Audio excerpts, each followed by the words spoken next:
Assalamualaikum warahmatullahi wabarakatuh. Perkenalkan kami dari kelompok 4 kelas PS1B jurusan Akuntansi Prodi Perbankan Syariah Politeknik Negeri Semarang yang beranggotakan saya Desi Anggreni dan teman saya Jessica Nadia Rahmawati dan Mawar Cynthia Nugraini. Untuk memenuhi tugas mata kuliah Lembaga Keuangan Syariah, di sini kami akan memaparkan materi tentang Bank Pembiayaan Rakyat Syariah. Nah, di sini kami akan menjelaskan beberapa materi. Materi yang pertama yaitu sejarah mengenai BPRS Suriah, dan yang kedua produk-produk yang ada di BPRS Suriah, dan yang ketiga histori perkembangan BPRS Suriah, dan yang keempat pengungkapan informasi kegiatan BPRS, dan yang kelima ada tujuan BPRS Suriah, dan yang keenam ada kendala perusahaan BPRS Suriah. Sebelum masuk ke pembahasan materi, dari teman-teman apakah sudah mengetahui tentang Bank Pembiayaan Rakyat Syariah? Nah, Bank Pembiayaan Rakyat Syariah merupakan bank yang melakukan kegiatan usaha berdasarkan prinsip syariah tetapi tidak memberikan jasa dalam lalu lintas pembayaran. Nah, selanjutnya mengapa ada Bank Pembiayaan Rakyat Syariah? Karena demand masyarakat yang membutuhkan lembaga keuangan yang dekat dengan syariah tetapi masih terjamin keamanannya. Nah, dari sekian banyak BPRS di Indonesia, di sini kami mengambil salah satu contoh Bank Pembiayaan Rakyat Syariah Suriah yang beroperasi di Cilacap. Nah, selanjutnya kita akan masuk ke pembahasan yang pertama yaitu sejarah BPRS Suriah. BPRS Suriah berdiri pada tanggal 6 Januari 2005 dan mulai beroperasi pada tanggal 1 April 2005. BPRS Suriah didirikan oleh tokoh pengusaha Cilacap yaitu Mbak Dr. Andes Haji Mulia Budi Arta dan Ibu Dr. Anda Haji Siti Fatimah berserta keluarganya yang berada di beberapa luar daerah.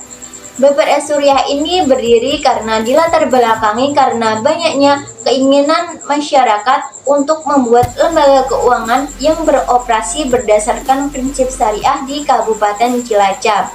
Nah, selanjutnya kita akan masuk ke pembahasan yang kedua yaitu tentang produk-produk yang ada di BPRS Suriah. Nah, produk yang pertama yaitu ada tabungan. Ya, ini ada beberapa produk tabungan. Yang pertama ada tabungan wadiah, dan yang kedua ada tabungan taman sari, dan yang ketiga ada tabungan haji atau umroh, dan yang keempat ada tabungan hari raya, dan yang kelima ada tabungan kurban, dan yang keenam ada tabungan wisata atau ziarah. Nah, selanjutnya di BPRS Suriah ini juga terdapat produk-produk pembiayaan. Nah, produk pembiayaan yang pertama yaitu ada murabahah, produk yang kedua ada musyarakah, produk yang ketiga ada mudorobah, produk yang keempat ada ijarah, dan produk yang kelima ada istisna, dan produk yang keenam ada Suriah Express. Materi selanjutnya akan dijelaskan oleh teman saya yaitu Jessica Nadia Rahmawati. Kemudian, saya akan menjelaskan mengenai histori perkembangan dari BPRS Syariah itu sendiri. Pada tanggal 21 Maret 2005, dengan modal sekitar 1 miliar setelah beroperasi kurang lebih 4 tahun, per Desember 2008, aset BPRS Syariah telah mencapai 15,37 miliar dan per November 2010 memiliki aset sebesar 25 miliar rupiah. Peningkatan aset ini dikarenakan adanya pertumbuhan dana pihak ketiga atau simpanan cukup besar dan didukung jaringan kantor yang banyak. Dan melalui dana-dana tersebut dialihkan ke pengembangan usaha selalu dilakukan, salah satunya dengan cara membuka kantor cabang ataupun kantor kas, termasuk pembukaan kantor cabang Semarang di Jalan Indrapasta, Semarang. Hal ini dilakukan untuk mengenalkan keberadaan BPRS Syariah kepada masyarakat Semarang sebagai menghimpun dan penyalur dana masyarakat. Selanjutnya, saya akan membahas mengenai pengungkapan informasi dari kegiatan BPRS Syariah.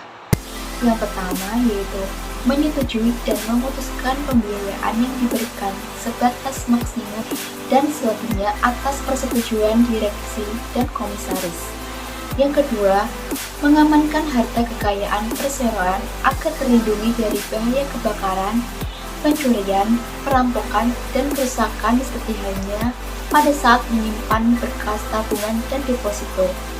Yang ketiga, bertanggung jawab atas penomoran surat keluar, surat masuk, dan memo internal serta bertanggung jawab atas pengelolaannya dan memberikan pelayanan informasi terutama dalam mengalami permasalahan transaksi nasabah.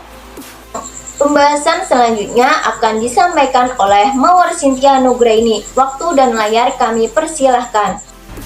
Saya Mawar akan menjelaskan mengenai tujuan BPRS dan kendala BPRS. Yang pertama, BPRS didesain khusus dengan jaringan tertentu dan fungsi yang terbatas, tidak seperti bank umum. Dalam menjalankan usahanya, BPRS juga memiliki aturan yang ketat dalam memberikan pembiayaan.